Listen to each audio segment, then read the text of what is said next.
Pemuda yang bunuh ibu kandung gegara cemburu sempat pura-pura nangis di samping jasad korban.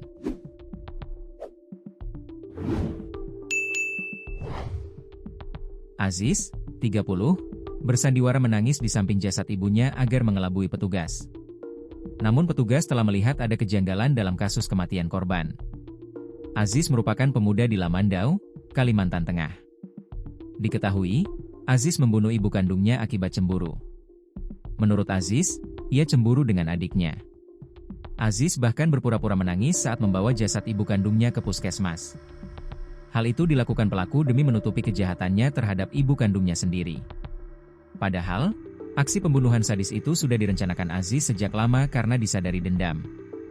Aziz mengakhiri nyawa sang ibunda dengan cara mengerikan, menusukkan senjata tajam secara membabi buta sehingga menyebabkan 30 luka menganga di sekujur tubuh.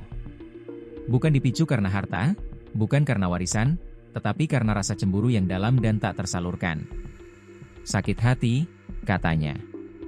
Merasa tak disayang seperti adiknya. Adapun peristiwa pembunuhan itu terjadi di kebun kelapa sawit di Desa Bukit Jaya, Jumat, 20 Juni 2025, pukul 8.30 WIB. Kapolres Lamandau, AKBP Joko Handono mengungkapkan tersangka bangun pagi, menuju dapur, dan mengambil pisau.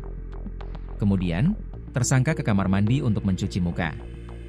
Joko menyebut, sebelum keluar dari kamar mandi, tersangka mengasah pisau di dinding kamar mandi. Setelah itu, tersangka menuju kamar untuk menggunakan pakaian dan memasukkan pisau ke dalam tas selempang untuk persiapan menuju rumah korban, tambahnya. Setelah bersiap, tersangka mengendarai sepeda motor menuju toko swalayan untuk membeli rokok dan obat batuk merek Komi sebanyak 1 pak atau 30 sachet. Sebelum melanjutkan perjalanan menuju rumah korban, tersangka terlebih dahulu mengkonsumsi Komi sebanyak 12 sachet. Sesampainya di jalan dekat rumah korban, tersangka kembali meminum Komi sebanyak 6 sachet. Setelah itu, tersangka mengamati sekitar rumah korban. Tak lama kemudian tersangka melihat korban dan adiknya melintas menuju sekolah melalui jalan pintas di perkebunan kelapa sawit. Tersangka mengikuti korban sambil bersembunyi di antara pohon kelapa sawit dan menunggu korban balik dari sekolah, tutur Joko. Kapolres Lamandau menambahkan, tidak lama menunggu, tersangka melihat korban berjalan sendirian dari sekolah menuju ke rumahnya. Melihat hal tersebut, tersangka menyerang korban dari belakang dengan menusukkan pisau ke arah punggung korban berulang kali sehingga korban terjatuh ke tanah. Setelah korban terjatuh ke tanah, tersangka kembali menusukkan pisau ke arah dada, perut dan dagu korban, ucap Joko.